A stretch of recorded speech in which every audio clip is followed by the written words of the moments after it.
So I'm down in my studio. I actually had a video of this painting sort of in process, and I'm done with it now.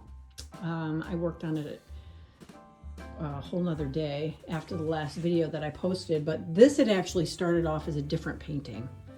And you can see where I had paper in there, but I don't mind sort of this textural thing in the background.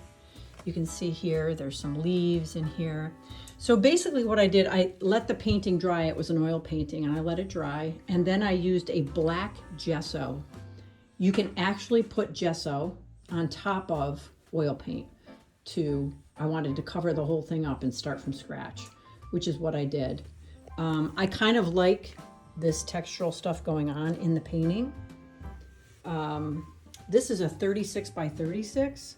And I've started to incorporate stencils into my work, just because I kind of like adding a different element in there that's a little more structured than the way I do things. I tend to keep my lines super loose and just sort of freehand a lot of it. Here's another little stencil I put in there.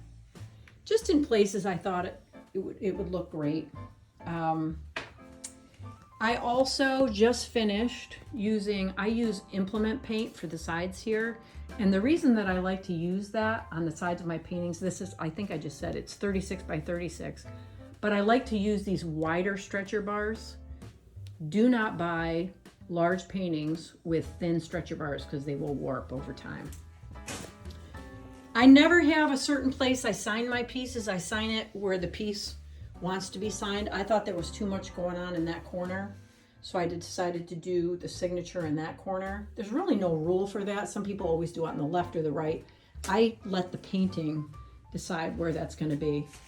And one last thing, after the painting dries, in the last video I had this painting, but once the painting dries, I like to go back and kind of highlight different things.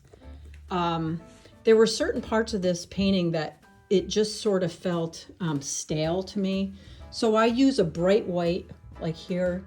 I had used a white, but when the paint was wet, it kind of smeared in there. Then I like to go back after it's dry and kind of highlight those pieces so it sort of, comes out and it's a little more dramatic. You'll notice that I didn't throw one white line there. I have a couple different lines in there. So it is a little bit more striking. See how I did that? It's not all just one solid color.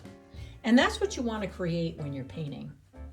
You'll notice like there's probably 6 different values of blue in there. Lots and lots of different stuff going on. Oh, and I showed this in the last video, but I want to do it one more time. I bought this stuff I've been painting for 35 years, and I always used mineral spirits, the odorless mineral spirits. This stuff. Okay, this is what I've been using for years. And then a friend of mine told me about this. And I've used a couple different kinds of linseed oil. I really like this kind, refined linseed oil. It does 2 things in the painting. One, it helps spread the paint a little bit more. So you get sort of more of this ethereal feel in the painting rather than a solid color. It washes the paint down, and it also takes the paint away from your brush. So you can use it as a cleaner. And the third reason to use it is that you're not going to be intoxicated when you're done painting, because for years I would walk away from painting and have a headache. So I really like that product. I've been really, really happy with it. And the gesso that I use, I'm a big Dick Blick buyer. But this black gesso I use on paintings that I've already painted on that I usually want to go over, or if I want to start a painting and I want a dark background, this is a great product. So I just wanted to do a quick video. This painting is finished, and you can see the video before this that I posted, but this is the final product.